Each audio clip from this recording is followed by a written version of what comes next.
Yun. Kumusta mga ka-ride? Anong petsa nga eh? Yun. Punta lang ako sa C6 mga ka-rides, no. Maghahanap ako ng ano, try ko lang kung may piyesa dyan sa may C6, yung nawala nating cover dito sa gilid.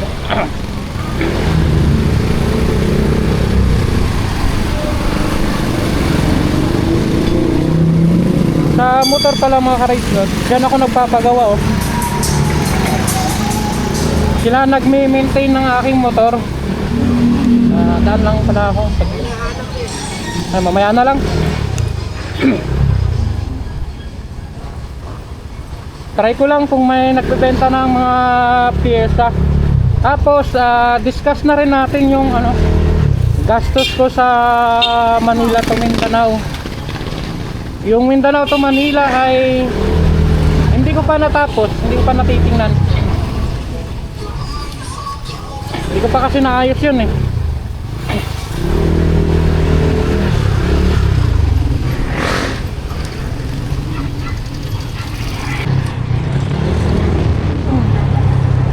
Dito na tayo sa C6 mga ka-rides.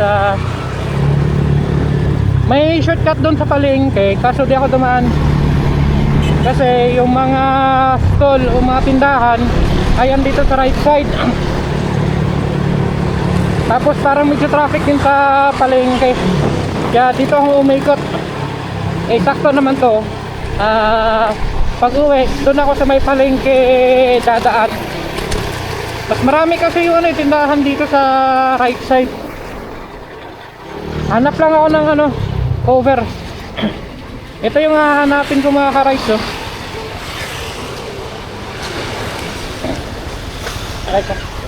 Yan. Nabali na kasi, oh. Tapos yung dyan, nawala. Yan yung hahanapin natin ngayon.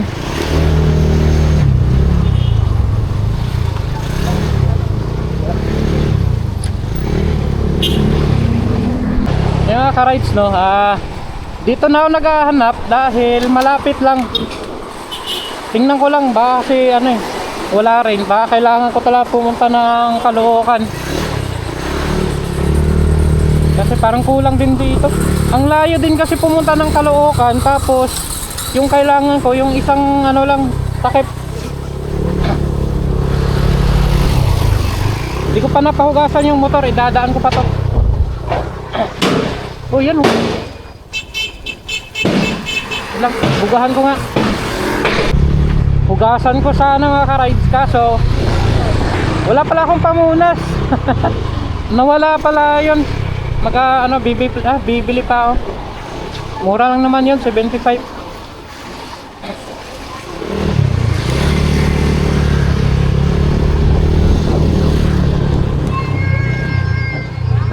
So ayun mga ka-rides, at talagang wala talaga yata ano dito, fairings.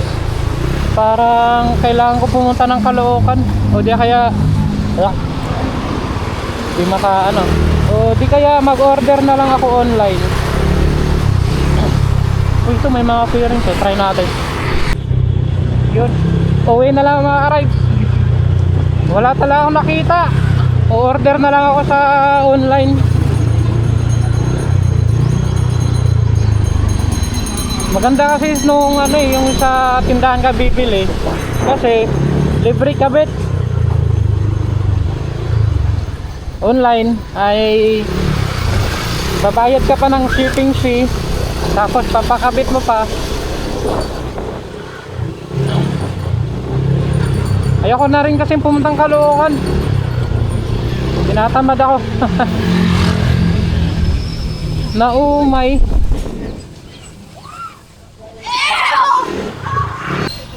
So ayun mga ka-rides, andito ako sa mekaniko.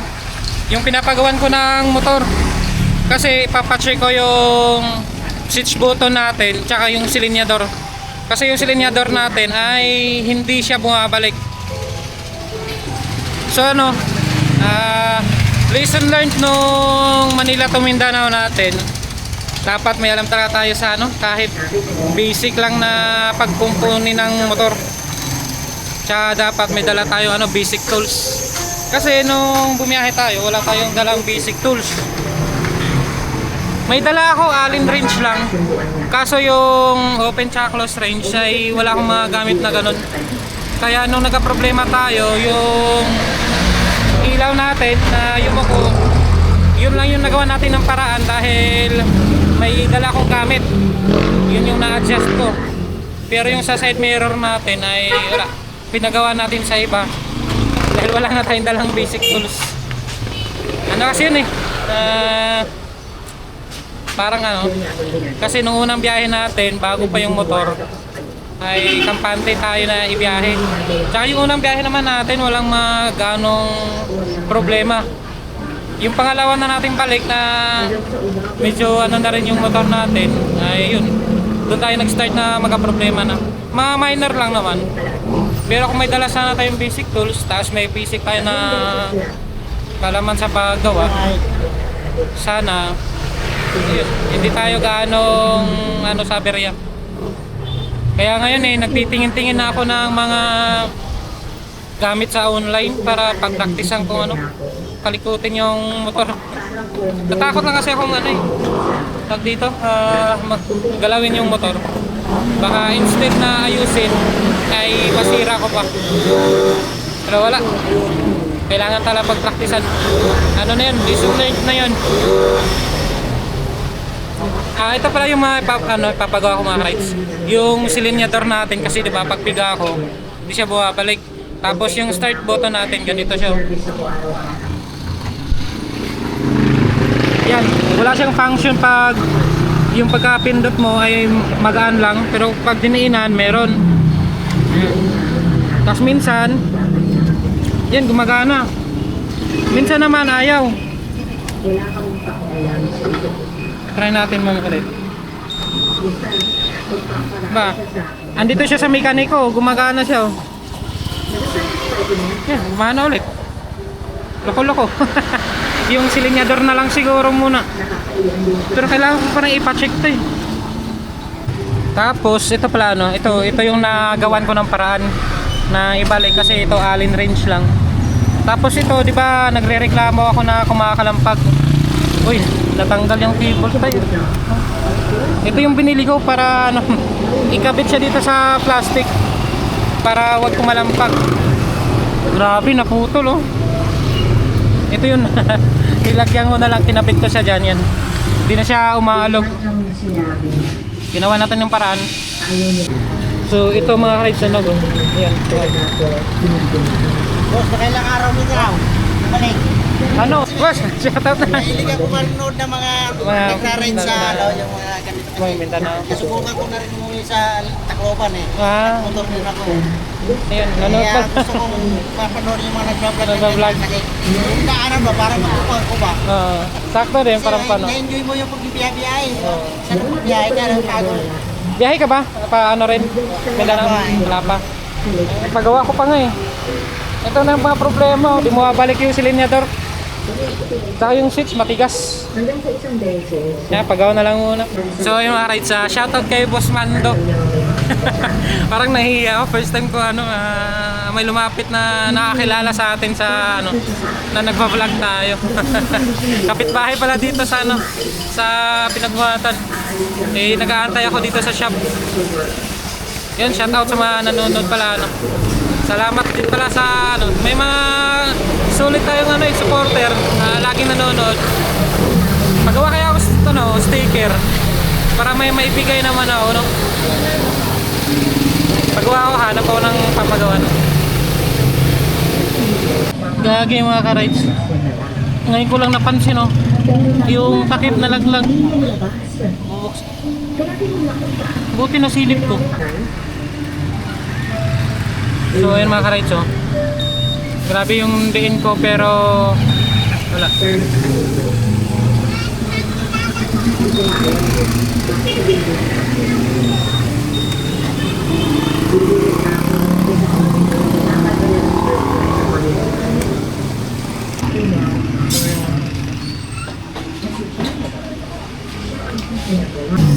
yung dumi.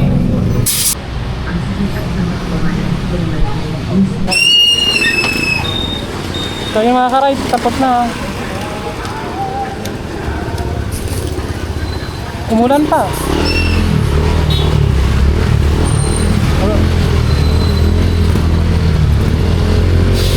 Kung kailan patapos na yung ulan. Ay, yung train ako.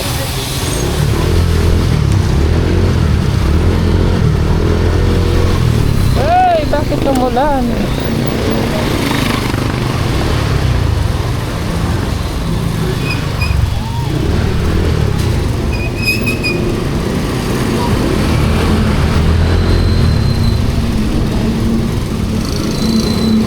Suki talaga tayo ng ulan mga ka-rides, no? Kung kailan tapos na ginawa yung motor at pauwi na tayo, umulan pa.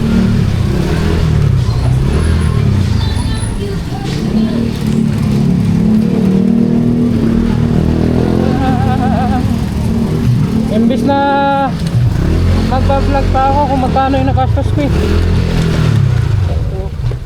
Yun, nakabayad tayo ng 1,560. Sa kwarto na lang ba ako magbablog? Kaso pangit kasi dun eh. Magulo.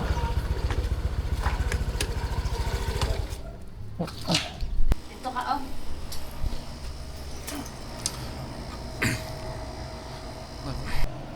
So yun mga ka-rides, nakaligo pa dahil sa ulan. Nandito na lang ako sa kwarto nag-vlog. Kaso maingay yata yung aircon. Tapos magulo yung dito na ako sa sulok. Dahil yung kwarto namin ay di pa namin naayos. Sobrang kalat pa. At yun nga ngayon lang ako nakapag-vlog ulit dahil nagpahinga pa nga tayo nung last week. Natapos tayo sa rides natin ay nung January 3. Tapos ngayon, yun nga, doon tayo galing sa mekaniko para mapagawa yung mga kailangan ipagawa dahil yung silinyador ay hindi bumabalik. Okay lang siya nung nagra-rides tayo dahil yung kalsada ay hindi naman gaano maraming sasakyan. Tsaka nakakapagpahinga yung kamay natin. Pero dito kasi sa traffic, medyo alanganin ako eh. Dahil pagpiga, tas di siya bumabalik, umaarangkada pa rin. Kailangan ko siyang pihitin pabalik. Kaya yun, pinagawa na lang natin. Yung mags naman natin, ayun nga. May mga parang alon na bengkong. Pero okay pa naman. Ang hindi okay ay yung budget natin. Wala pa tayong pambili. Baka naman sa may nakakarinig. Uy, ayaw niya lumingon mga ka-rides. Hindi niya naririnig na bengkong na yung mags natin. No? Pero pag bibili ako mags mga ka-rides, ganong mags pa rin yung bibilin ko. Dahil kahit pa paano grabe lang talaga yung lubak na nadaanan natin. Kaya pero hindi siya nabasag. Tapos yung pagpunta ay wala namang problema. Yung pagbalik lang talaga natin dahil mas mabigat na yung karga natin. 2 karga, tapos may angkas tayo. Iyon dahilan na parang mas di na niya kinaya yung lubak. Gulo ng buko. Tapos may angkas tayo, hindi naririnig, kailangan ng mags. Uy, ay yung pag-uusapan pala natin mga ka-rides, yung gastos natin ngayon sa Manila to Mindanao. Yung Mindanao to Manila natin ay hindi ko pa naayos. Kasi ganito yung listahan natin mga ka-rides. Yan.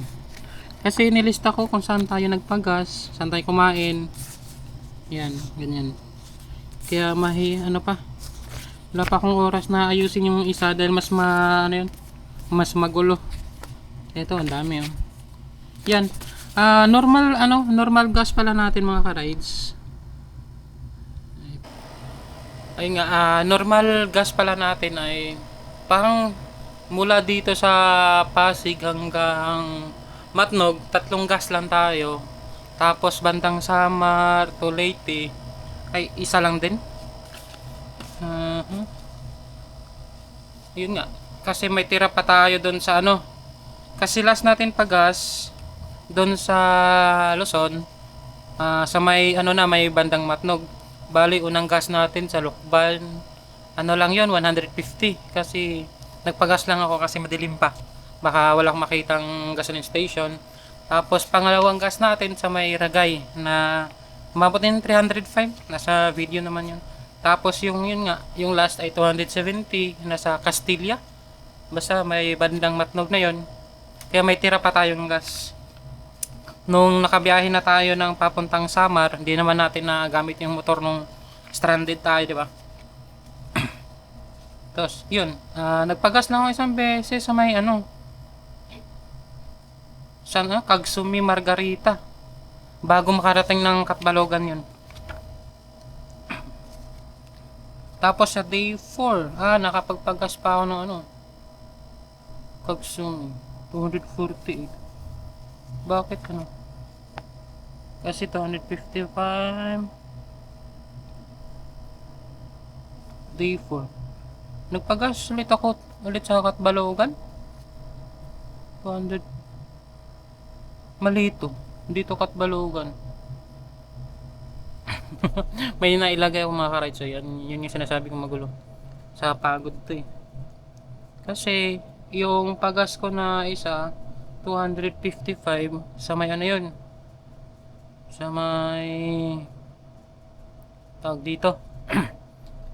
Santa Margarita, malapit Katbalogan. Tapos nung Katbalogan, 'di ba medyo madilim-dilim pa tayo umalis. Kaya di ako nagpagas doon. Check ko yung video pa kung saan ako nagpagas. Lagay ko na lang sa caption. Yun. Tapos yung sa Mindanao naman, ganun din. Yung pagpagas natin ay 3 beses. So, naka-4 kasi umikot tayo sa Pagadian. Pero kung hindi tayo umikot sa Pagadian, diretso tayo sa bahay, ganun din yung magiging gas natin, 3 lang. Yung pala natin mga rides, kilometer na tinakbo, nasa 1,700 plus. 1,600 lang dapat yun. Kaso nga, dumaan tayong Pagadian. Para kasi yung paikot eh. Tapos, balik sa amin sa Zamboanga del Sur, sa may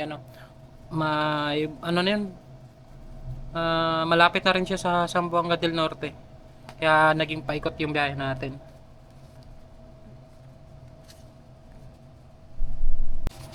So ito na mga rides total gastos natin sa gas 2,344.86. Yan.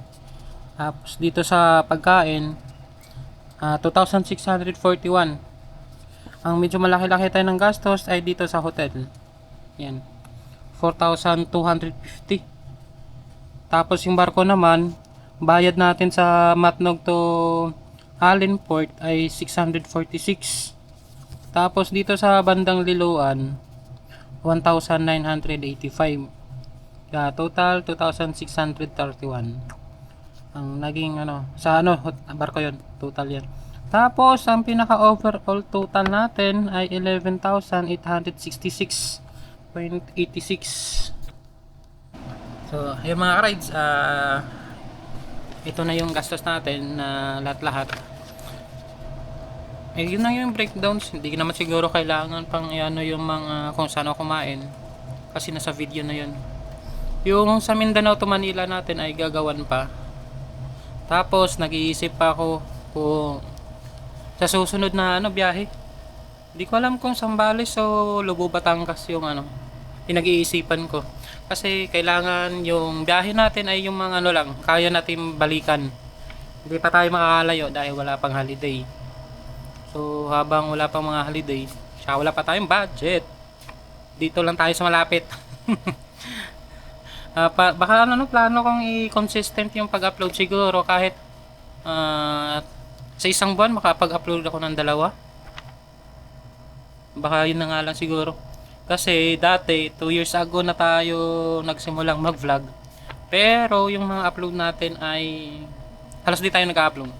Isipin nyo 2 years na tayo nagva-vlog tapos ilan lang yung upload.